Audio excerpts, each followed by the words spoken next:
আমাদের স্টুডিওতে হবে আজকে একটি গানের প্রতিযোগিতা। কাজী শুভ ভাই লড়বেন মৌলিক গানের পক্ষে হয়ে। উনি কি গান গাইবে? মৌলিক? আমারটা যৌগিক। যৌগিক মানে? আমি কিছু যোগ বিয়োগ করব, প্লাস মাইনাস। আচ্ছা। মন পাজরে শুধু তুমি আছো, কেউ তো আর থাকে না। ভালোবাসি আমি শুধু তোমায়, চোখেতে চোখ রাখো না।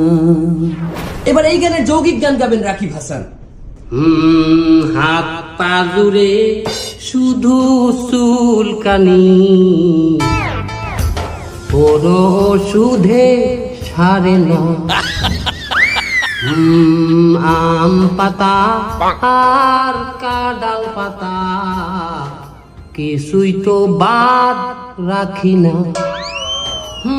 ভালো মলম লাগাই কাজ তো হয় না, হোমিওপ্যাথি খাইছি লম্বাও হয় না। আমনের দাগান হাত পা জুড়ে শুধু চুলকানি। ওটা আমার গান, ওটা আমার। যৌগিক গানের ঠেলায় মৌলিক গানও কিন্তু উল্টাই গেছে।